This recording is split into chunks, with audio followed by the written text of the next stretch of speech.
राजस्थान में 2023 के चुनाव में ज़्यादा समय नहीं है और चुनाव के शतरंज की जो बिसात है वो बीत चुकी है। हमारे साथ में उपेंद्र यादव है, राजस्थान बेरोजगार एकीकृत महासंघ के अध्यक्ष। उपेंद्र जी, आपका स्वागत है खास राजस्थान में। 14 तारीख का जो प्रोग्राम किया गया, क्या शक्ति प्रदर्शन माने और क्या सियासत के मायने माने? 14 जुलाई को राजस्थान पुलिस के जो कर्मचारी हैं, जो 24 घंटे ड्यूटी करते हैं, चाहे दंगा हो, चाहे चुनाव हो, चाहे त्यौहार हो, वो ड्यूटी करते हैं। जब भी हम जेल में जाते हैं, वो अपनी पीड़ा बताते हैं कि न तो हमारा साप्ताहिक अवकाश है, न ड्यूटी का समय फिक्स है, न समय पे पदोन्नति होती है, न वेतन पे ग्रेड 3600 है और न मेस भत्ता वर्दी भत्ता में बढ़ोतरी है। कुछ भी नहीं है, वो अपनी पीड़ा बताते हैं। तो उनसे मैंने वादा किया था कि मैं आपकी मांग इस बार मेरे जन्मदिन पर जरूर उठाऊंगा, क्योंकि लगातार बेरोजगारी की मांगों को लेकर मैं बिजी रहता हूँ। लेकिन जेल में मैं गया तब उनका कार्य भी देखा, रात भर वो जगते रहते हैं। जब उन्होंने बताया कि हम न यूनियन बना सकते हैं, न हमारी मांग उठा सकते हैं, हम मांग उठाते हैं तो हमें नोटिस दे दिया जाता है। तो उनकी पीड़ा वाजिब है, वास्तव में समझते हैं। जब हम लोग अपने माता पिता परिवार के साथ त्यौहार मनाते हैं, वो ड्यूटी करते हैं, और जब कोई भी बात आती है तो वो प्रदेश के जनता के रक्षक है, तो उनकी मांग जायज है। मुझे ही नहीं, इसके अलावा तमाम सामाजिक संगठन है, तमाम राजनीतिक लोगों को उनका समर्थन करना चाहिए, उनकी मांग उठानी चाहिए। इसलिए उनकी मांग भी उठाई है। साथ में लाठी चार्ज के बाद सरकार तक, सब तमाम राजनीतिक पार्टियों तक एक मैसेज भी गया है। ये एक तरह से आप सही कह रहे हो, शक्ति प्रदर्शन भी आप इसको मान सकते हैं कि युवाओं ने रक्तदान करके पुलिस वालों की मांग उठाने के साथ साथ एक मैसेज भी दिया है कि लाठी चार्ज और मुकदमे दर्ज करने से हमारा संगठन और उपेंद्र यादव और उनके साथी कमजोर नहीं पड़ेंगे। और ये भी मैसेज किया है कि 2023 में युवाओं के पास जीत की चाबी रहेगी। वहां आप पार्टी से, बीजेपी से, कांग्रेस से, तमाम पार्टियों के नेता लोग आए हैं। सबको एक मैसेज किया है कि बरसात में भी युवा डटे रहे, हजारों की संख्या में। क्योंकि लाठीचार्ज और मुकदमा दर्ज होने के बाद हमें डर था कि हमें परमिशन नहीं मिलेगी, क्योंकि पुलिस वालों ने 144 धारा लगा दी थी। लेकिन न हमने फेसबुक पे डाला, न ट्विटर पे डाला, कहीं पर भी नहीं डाला, और गुपचुप तरीके से एक बड़ा शक्ति प्रदर्शन हमने किया है कि हम कमजोर नहीं है। और ये भी एहसास करा दिया कि 2023 में युवाओं की ताकत का बड़ा इसमें मतलब होगा, यानी कि एक बड़ी भूमिका रहेगी। तो हमने एक सीधा सा एक शक्ति प्रदर्शन आप कह सकते हो, क्योंकि 2023 में युवाओं की बड़ी भूमिका रहेगी। जो भी सत्ता में आएगी पार्टी, उसमें लाने में और उखाड़ फेंकने में युवाओं का बड़ा स्थान रहेगा। बड़ी असमंजस की स्थिति कर दी आपने। अलग अलग पार्टियों के नेताओं को बुलाया, कांग्रेस से धर्मेंद्र राठौड़ आ गए, बीजेपी से राजस्थान के सुप्रीमो स्वयं आ गए, पूनिया जी कांग्रेस के विधायक, बीजेपी के विधायक आए, सांसद आ गए, आम आदमी पार्टी के प्रभारी आ गए। अब किस तरफ बैठेगा युवा? युवा किस पार्टी का चयन करे 23 में? देखो, ये तो आने वाला समय बताएगा, लेकिन युवाओं की ताकत का एहसास करवाना, क्योंकि पूरे देश में अलग अलग राज्यों में कई संगठन बने हुए हैं, लेकिन जो राजस्थान बेरोजगार एकीकृत महासंघ है, जिनके संगठन के बैनर तले सभी पार्टी के दिग्गज नेता है, और युवाओं की अहमियत, यानी कि युवा हर बार वोट देता है जाति पाति और धर्म के आधार पर। और हम युवाओं की सबसे बड़ी भूमिका होती है किसी को सत्ता में लाने की। जिस प्रकार अब कांग्रेस सरकार को हमने समर्थन दिया, सत्ता में लेके आए, लेकिन युवाओं की ताकत का एहसास करवा रहे हैं, क्योंकि अब जाति धर्म के आधार पर हम बंटने वाले नहीं है। इस बार रोजगार, नौकरियां सबसे बड़ा मुद्दा होगा। तो युवाओं को एक छत के नीचे लाना, एक युवाओं की ताकत का एहसास राजनीतिक पार्टियों को कराना। जो पक्ष अभी वर्तमान कांग्रेस सरकार है, उनको भी एक मैसेज देना कि अभी युवाओं में आक्रोश है। यदि आपने मांगे पूरी नहीं की तो युवाओं के पास कई विकल्प हैं। बीजेपी विकल्प भी है, आप पार्टी भी है, आरएलपी भी है, युवा खुद भी विकल्प है। तो इस बार युवा न जाति और धर्म के नाम पर वोट करने वाले हैं, न पिघलने वाले हैं। युवाओं का योगदान बड़ा महत्वपूर्ण होगा और जीत की चाबी युवाओं के पास होगी। ये पुलिस के जो वाजिब मांगों के साथ साथ एक शक्ति प्रदर्शन हमने किया है कि युवाओं की ताकत का एहसास, क्योंकि अभी तक युवाओं की ताकत का एहसास राजनीतिक पार्टियों को नहीं था, लेकिन इस बार हमने एहसास कराया कि युवा कमजोर नहीं है। युवा जिधर जाएगा उधर उसकी सरकार सत्ता में आएगी। बीच में बात चल रही थी कि राजस्थान बेरोजगार एकीकृत महासंघ के अध्यक्ष है वो कोई और बनाए जा सकते हैं। आपने 3-4 नाम भी बोले थे, क्या सत्यता है? आप प्रत्यक्ष रूप से राजनीति में आ रहे हैं, इसलिए चुनाव का किसी को जिम्मा किसी और को देना चाहते हैं? देखो कुलदीप जी, आपने देखा होगा कि मैं तो पिछली साल भी छोड़ चुका था, मैंने ऐलान भी किया था, फेसबुक पे डाला था, कोई नहीं आया। और उससे पहले भी मैंने कवर भी किया था हाँ, उसमें। मैं 2 बार छोड़ चुका हूँ। लेकिन ये कांटों का ताज है, यहाँ मुकदमे भी खाना पड़ता है, लाठियां भी खानी पड़ती है, भागना पड़ता है, माँ बाप परिवार को छोड़कर दूर रहना पड़ता है। लेकिन जब मैं उन बेरोजगारों की आंखों में आंसू देखता हूँ, उनके माता पिताओं के जो आस देखता हूँ, उनके सपनों के साथ कुठारघात होते हुए देखता हूँ, जब वो लोग आते हैं, जब उनके आंखों में आंसू देखकर फिर भी मैं छोड़ने के बावजूद उनके साथ खड़ा होकर मैं चलता हूँ, कि सब लोग जाति और धर्म के नाम पर राजनीति करने आ जाएंगे, युवाओं के नाम पे वोट मांगने आ जाएंगे, लेकिन इनके दर्द में कोई साथ नहीं होता। मैं उनके साथ आता हूँ, और अभी भी, आज से नहीं, क्योंकि आपको लग रहा है कि चुनावी साल आ गया कि मैं छोड़ रहा हूँ। मैं पहले भी 2 बार घोषणा कर चुका हूँ, और अब जो हमारे कई साथी हैं जिनको हम तैयार कर रहे हैं कि कोई ना कोई ऐसे मजबूत स्तंभ जो युवाओं के लिए लड़ सके, उनको मैं टर्निंग एक तरह से मेरे साथ रहते हैं, टर्निंग दे रहा हूँ, उनको मजबूत कर रहा हूँ कि वो लड़ सके बेझिझक होके, ना लाठी से डरे ना मुकदमे से डरे, वो सच के लिए लड़े। तो तैयार टीम हो रही है, जल्दी वो कमान संभालेगी। लेकिन जब तक मैं यहाँ हूँ, मैं मरते दम तक युवाओं के लिए लड़ूंगा, चाहे मेरी जान चली जाए, ना लाठी से झुकूंगा ना मुकदमे से झुकूंगा, अंतिम सांस तक युवाओं को न्याय दिलाने के लिए लड़ूंगा। उपेंद्र जी, सीधा सीधा सवाल है, सीधा सीधा जवाब देना। 23 और 24 का चुनाव उपेंद्र यादव लड़ेगा या नहीं लड़ेगा? क्योंकि जब हमने युवाओं से 14 तारीख को बात की, वो ये कह रहे थे बार बार कि उपेंद्र यादव जी को चुनाव लड़ना चाहिए। देखो कुलदीप जी, मैं एक चीज बता दूं आपको, मैंने ऐलान कर दिया कि जो हमारी तमाम जो मांगे, चाहे लखनऊ समझौते की मांग हो, चाहे मंत्रियों के लिखित समझौते की मांग हो, चाहे 23 मई के आंदोलन की, या 13 और 16 जून का जो आंदोलन की मांगे, सरकार मांग पूरी करके ये कहती है कि मैं स्टाम्प पे लिख के दूं, तो मैं लिख के देने के लिए तैयार हूं। जीवन में किसी भी पार्टी से चुनाव नहीं लड़ूंगा, मांग तो सरकार को पूरी करनी चाहिए। अब सरकार मांगे पूरी नहीं करती है, सरकार युवाओं के साथ कुठारघात करती है, पेपर खुले आ रहे हैं, लिफाफे खुले आ रहे हैं, पेपर लीक हो रहे हैं, नकल हो रही है, लंबी 2012 से 13 की भर्तियां नहीं हो पा रही है, बेरोजगार त्राई त्राई कर रहे हैं, लाठीचार्ज हो रहा है, और इस प्रकार ये तानाशाही अत्याचार होते रहेंगे और कोई नहीं सुनेगा। तो फिर मैं तो ये चाहता हूँ, उपेंद्र यादव ही नहीं, प्रदेश के हर युवाओं को हम लोग तैयार करके इन नेताओं के सामने ताल ठोकने का काम करवाएंगे। क्योंकि ये जब युवा, जैसे आपने देखा होगा बलजीत यादव जी कई बार विधानसभा में बोलते हैं, कई बार आपने देखा हनुमान बेनीवाल जी बोलते, कई युवा जो एक तरह से वो युवा वो आवाज उठाते हैं। तो हम चाहते हैं हमारे युवा आवाज उठाए, सवाल करे सीधे नेता से, भैया आपने ये वादा किया था। तो मैं तो ये चाहता हूँ उपेंद्र यादव जैसे कई युवा तैयार हो, कई ऐसे युवा हैं जो सीधी इन लोगों नेताओं से टक्कर ले। तो मैं, यदि ये लोग नहीं सुधरते, नहीं मांगे मानते, तो हमारे पास चारा क्या होगा? हमारे पास वोट की चोट का ही तो एक अंतिम चारा रहेगा। तो फिर हम लोग हमारी उस ताकत का उपयोग करेंगे। इस ताकत के उपयोग में हमारे युवाओं को सड़कों पर उतरना पड़े, चाहे विधानसभा चुनाव में उतरना पड़े, चाहे नेताओं के सामने टक्कर लेना पड़े, तो हम कतराएंगे नहीं, सीधी टक्कर नेताओं से लेंगे। मुख्यमंत्री अशोक गहलोत का ये अंतिम बजट है, कहा जा रहा है, मुख्यमंत्री अशोक गहलोत साहब ने कहा है कि युवा हितैषी युवाओं को समर्पित बजट होगा। अंतिम बजट जो सत्र का होता है वो चुनावी बजट ही ऐसा क्यों होता है? कुलदीप से लड़ाई क्यों चल रही है? लड़ाई इसलिए चल रही है कि पहले बजट में कहा गया कि 6000 पदों पर टेक्निकल हेल्पर भर्ती निकालेंगे और मात्र 1512 पदों पर वैकेंसी निकाली। पहले बजट की मांग ये अधूरी है। पहले बजट की मांग में कहा गया था कि 2100 पदों पर पंचायत राज जैन भर्ती निकालेंगे, वो आज तक भर्ती की विज्ञप्ति नहीं आई। आज अंतिम बजट की घोषणा की जो बात चल रही है, आप कह रहे हो। पहले बजट में कहा गया था कि जलदाई बाग में भर्तियां निकालेंगे, वो आज तक नहीं आई। पहले बजट की मांगे आज भी अधूरी है। युवा वेट बेरोजगारों की नीति निर्धारण करेगा, आपने कहा कि हम बेरोजगारी भत्ता देंगे, उसमें 4 घंटा इंटर्नशिप लगा दी, एक तरह से मजदूरी करवा रहे हैं बेरोजगारों से। तो पहले बजट की जो मांगे अधूरी है, उनकी लड़ाई अभी तक जारी है, वो मांगे पूरी नहीं हो पाई है। इसके अलावा इतनी तमाम भर्तियां लंबित है, नई भर्तियां हैं। एक कॉल का इंतजार अभी भी कर रहे हैं फर्स्ट डेट वाले। बिल्कुल, पीसीसी गोविंद सिंह डोटासरा जी ने वादा किया था सुजानगढ़ में कि आप तो वोट दीजिए, आप मेरा फोन बजेगा। आज तक उनका फोन बजेगा बजा नहीं, घंटी घंटी चार बेरोजगार कर रहे हैं। जबकि उन्होंने, विभाग के अधिकारियों ने उनके खिलाफ हाई कोर्ट में वहां तथ्यात्मक टिप्पणी पेश की है, कोर्ट से युवाओं को हराया गया है और उन्होंने अपना वादा अभी तक पूरा नहीं किया।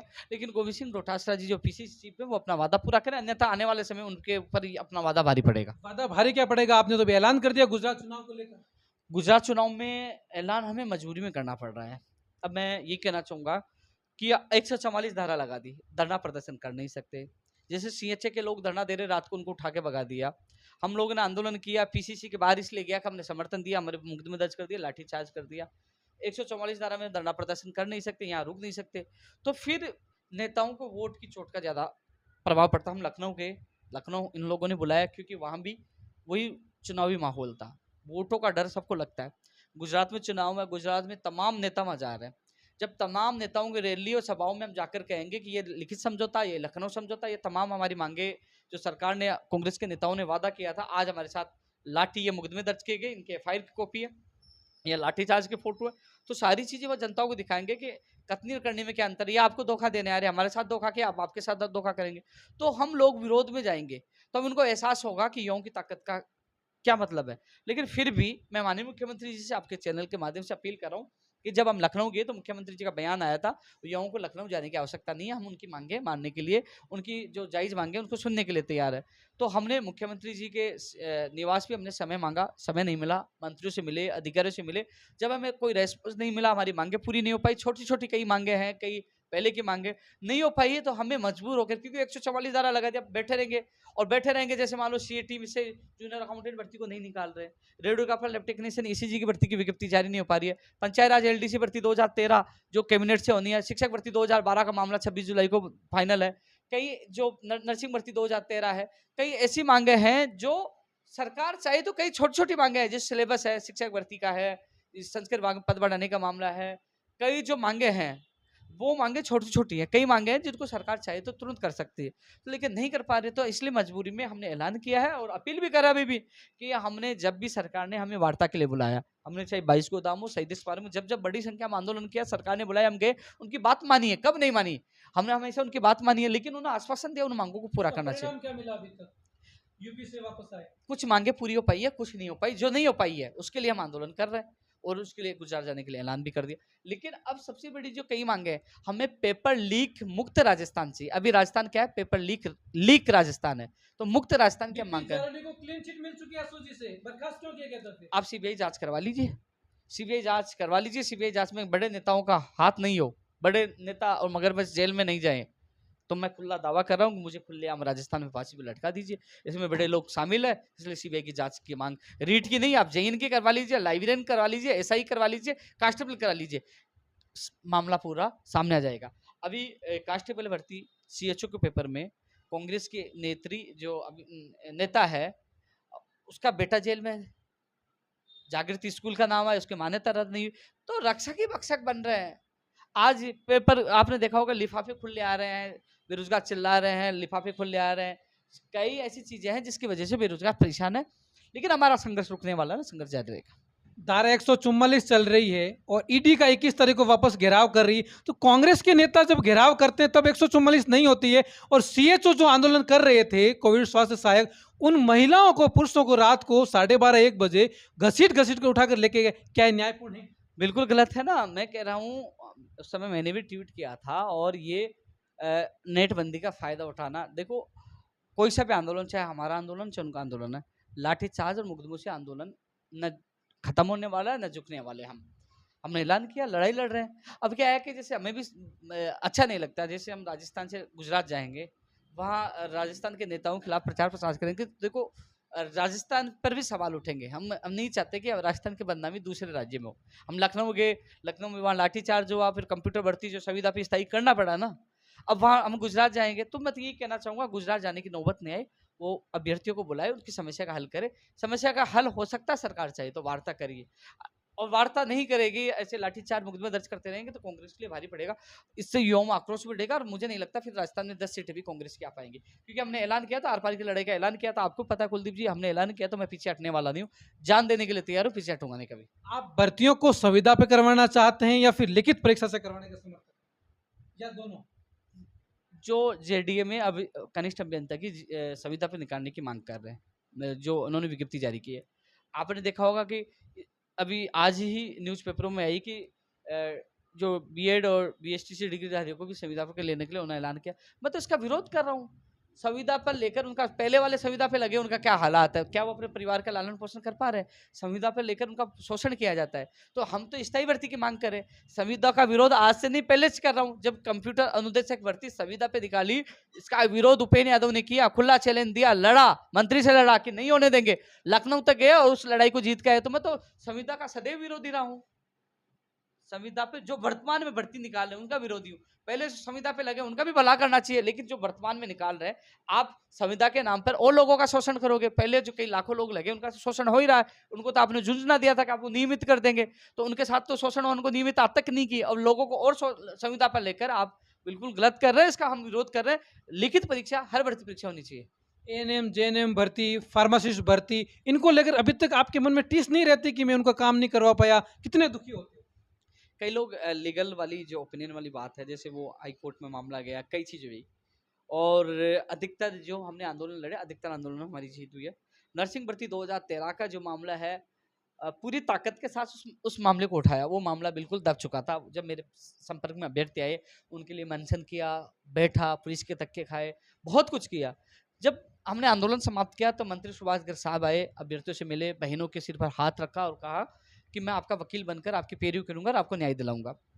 जब उस समय वो चिकित्सा राज्य मंत्री थे, एक नहीं 2 मंत्री थे, राजेंद्र यादव जी भी साथ थे। हमने आंदोलन समाप्त कर दिया। अब कुलदीप जी जो नेतृत्व करता है, मैं एक संगठन चलाता हूँ, आवाज उठा सकता हूँ, मंत्रियों से मिला सकता हूँ और उनके सामने उनका समझौता करा सकता हूँ। अब उन्होंने जब उनकी बात करा दी, सारा काम हो गया, अब अंदर घुस के थोड़ी देख सकते कि आपके मन में क्या चल रहा है। मंत्रियों हमें थोड़ी पता था कि मंत्री मुकर जाएगा और वो सपोर्ट नहीं करेगा। उस समय ने आश्वासन दिया, आज मंत्री ने धोखा कर दिया सुभाष गर्ग साहब ने। मैं तो यही कहूंगा सुभाष गर्ग साहब अपना वादा पूरा करें, अन्यथा 2023 में आपका सब जमानत भी जब्त होगी, क्योंकि हम आपके खिलाफ प्रचार प्रसार करने भरपूर आएंगे। लेकिन अब वो मंत्री मुकर जाए तो उपेन्द्र यादव क्या कर सकता है। उन बहनों का दर्द मैं आज भी जानता हूँ। मुझे पीड़ा होती है कि आज उनको खुशियां मिल पाती तो मुझे बहुत बड़ी खुशी होती, लेकिन जहां मंत्री और सरकार मुकर रही है अपने वादे से लिखित समझौते के बाद, तो उसमें हम भी क्या कर सकते हैं। लेकिन यह है कि एक बार फिर अपील करना चाहूंगा कि ऊपर वाला देख रहा है, मंत्री सुभाष गर्ग साहब आपने वादा किया था, वादा अपना पूरा करें। धर्मेंद्र राठौड़ को अशोक गहलोत का हनुमान कहा जाता है, वो भी अभी 14 तारीख को आए थे, उनसे कुछ वार्ता हुई? इन मुद्दों पे हमारे सरकार की तरफ से आप काम करें सर, हमारे पर दबाव है और आम लोगों की समस्याएं वास्तविकता। देखो 14 जुलाई का जो प्रोग्राम था वो राजनीतिक प्रोग्राम नहीं था, वो पुलिस के सम्मान में प्रोग्राम था और वो शक्ति परीक्षण था, हमारा एक तरह से एक प्रदर्शन था। हालांकि धर्मेंद्र राठौड़ जी से लाठीचार्ज के बाद मेरी मुलाकात हुई थी, मैंने सारी चीज़ें बताई, वो सारे वो आदेशों को कॉपी दी, समझौते को कॉपी दी। उन्होंने कहा मैं मुख्यमंत्री जी से बात करूंगा। वो भली भांति उन मांगों को समझा कि आपकी वाजिब मांग है और आपके साथ गलत हो रहा है, और उनको अवगत भी कराया। उन्होंने कहा मुख्यमंत्री जी से बात करेंगे, तो वो मुख्यमंत्री जी से बात करने की बात उन्होंने कही है और उनको आज भी मैंने मैसेज भेजा है कि हम लोग मजबूरी में गुजरात जा रहे हैं।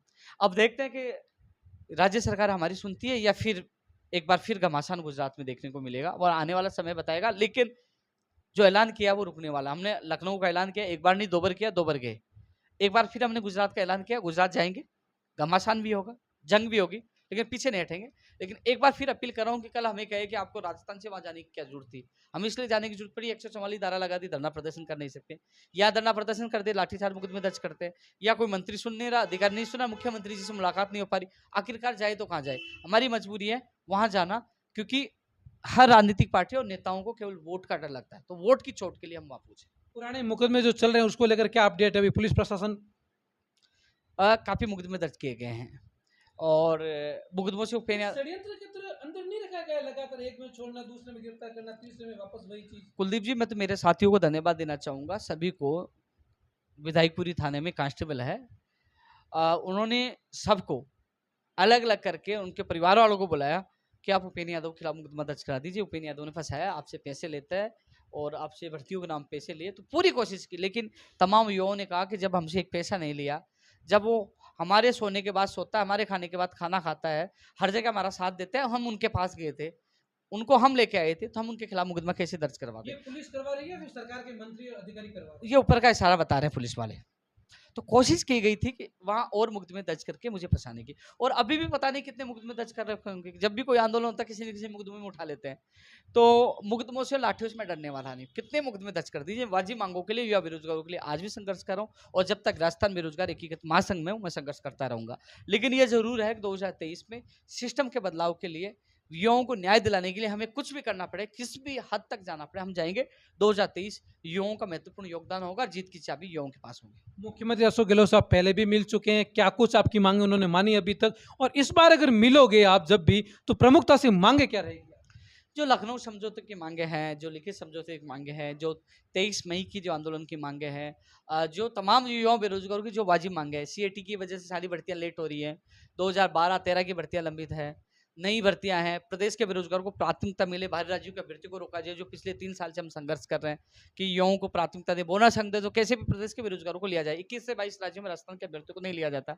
पेपर लीक में जो आपने कानून बनाया उसकी पालना नहीं हो पा रही, उनकी संपत्ति जब्त नहीं हो पा रही है, उन पे बुलडोजर नहीं चल पा रहा है, उनको 10 साल की सजा नहीं हो पा रही है, तो वो कानून को सख्ती से लागू करे। तो कई चीजें हैं जो हमने कमेटी को सुझाव दिए थे, 25 सुझाव, वो लागू करे। अब आने वाली भर्ती परीक्षाओं के पेपर लीक नहीं हो, सख्ताई भर्ती जाए, तो तमाम चीजें हैं। क्योंकि आपका इंटरव्यू देखने के बाद कई लोगों के मैसेज आएंगे और कई लोग कहेंगे कि हमारी मांग नहीं उठाई, क्योंकि मांगे, हर चीज तो मुझे याद रहेगी नहीं कि प्रदेश के बेरोजगार की बहुत मांगे। एक बार मैं कुलदीप जी देख लेता हूँ, क्योंकि मैं बोल ही देता हूँ, नहीं तो कहेंगे कि संस्कृत शिक्षा विभाग वालों के तो बार बार कमेंट आ रहे थे कि हमारी भर्ती को लेकर क्या है। मिला हूं, मत मंत्री से लगातार मिल रहा हूँ, विशेष शिक्षकों का जो मामला है, लखनऊ समझौता भी आता, लेकिन विशेष शिक्षकों के मुख्यमंत्री जी ने भी ट्वीट किया था, प्रेस नोट जारी हुआ था, इस बार अधिक से अधिक पद निकाले जाएंगे। तो हम मांग करें पीईओ लेवल पर पदों का सृजन किया जाए, ये मांग कर रहे हैं। अधिक से अधिक पद विशेष शिक्षकों को निकाले जाए, ये मांग हम कर रहे हैं। और भी जो तमाम मांगे मैं आपको बता दूं,